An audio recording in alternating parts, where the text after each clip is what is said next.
Assalamualaikum warahmatullahi wabarakatuh. Salam sejahtera untuk kita semua.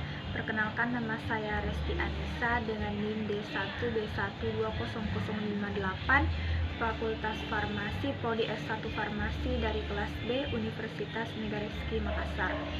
Baik, video ini saya buat untuk memenuhi tugas yang diberikan oleh Ibu Apoteker Nur Hikmah S. Farm M. Farm selaku dosen mata kuliah kimia dasar.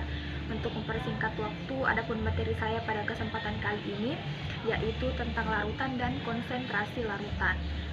Larutan merupakan campuran homogen antar dua jenis zat atau lebih yang membentuk satu fase, di mana zat yang lebih sedikit disebut zat terlarut dan zat yang lebih banyak disebut zat pelarut. Kemudian ada 5 jenis-jenis larutan.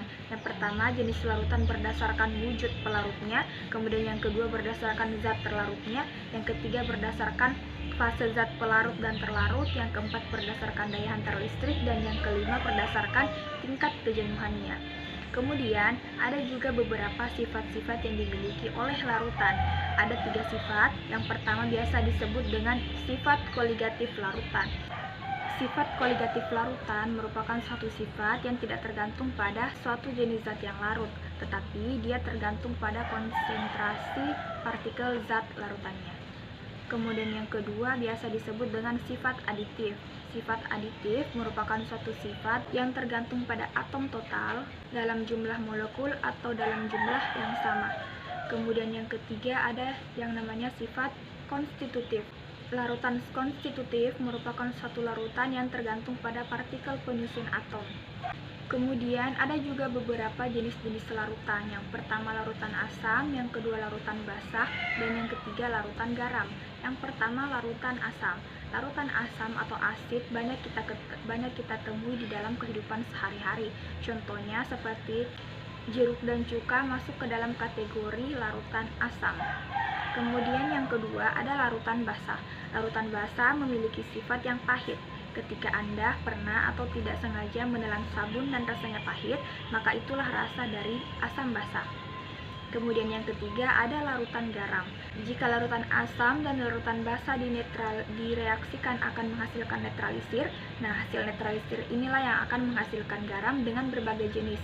Contoh dari larutan garam seperti garam dapur. Kemudian kita masuk kepada faktor-faktor yang dapat mempengaruhi larutan. Ada beberapa faktor. Yang pertama faktor suhu.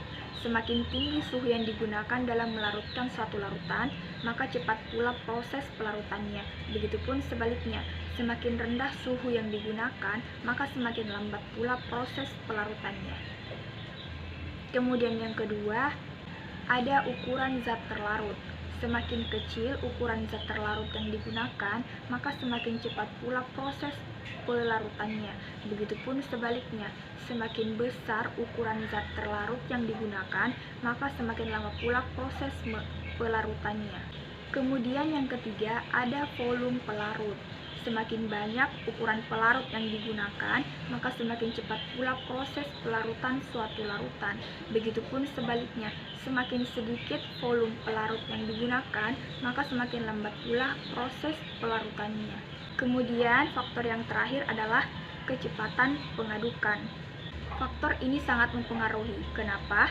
Karena dengan mengaduk, maka proses pelarutan akan lebih cepat mudah, dikarenakan lebih cepat bercampurnya antara zat terlarut dan zat pelarut, maka itulah yang menyebabkan cepatnya proses pelarutan terjadi.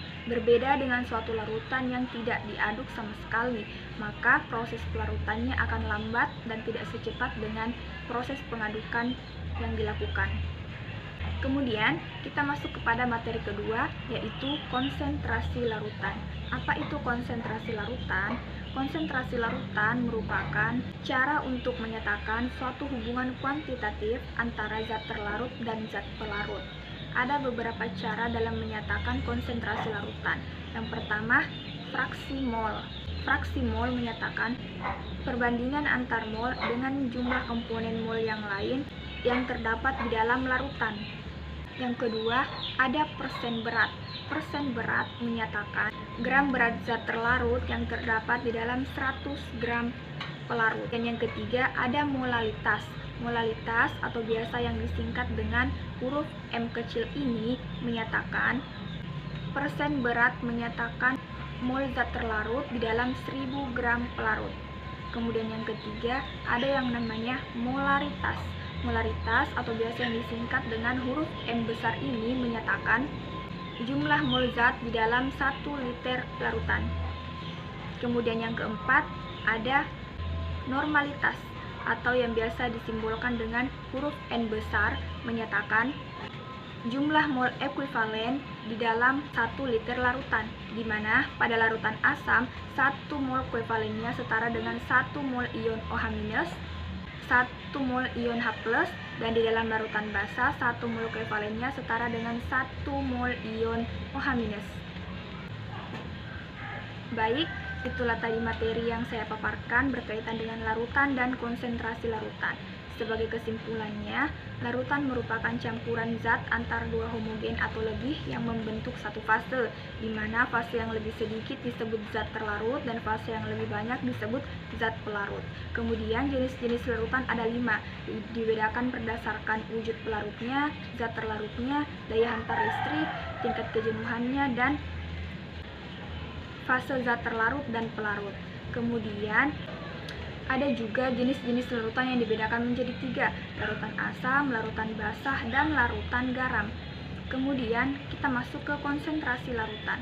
Konsentrasi larutan merupakan cara untuk menyatakan hubungan kuantitatif antara zat terlarut dan zat pelarut. Nah, untuk menentukan konsentrasi larutan ini ada 4 cara. Yang pertama dengan menentukan fraksi mol, kemudian yang kedua persen berat, yang ketiga molalitas, yang keempat molaritas, dan yang terakhir adalah normalitas. Demikian pemaparan materi saya pada kesempatan kali ini. Lebih dan kurangnya mohon dimaafkan. Saya ingin mengucapkan terima kasih kepada teman-teman yang telah menonton, dan saya juga ingin mengucapkan terima kasih kepada Ibu mata kuliah dosen kimia dasar. Sekali lagi, mohon maaf apabila ada salah dan kata di dalam pembuatan video saya ini. Saya akhiri dengan ucapan Assalamualaikum warahmatullahi wabarakatuh.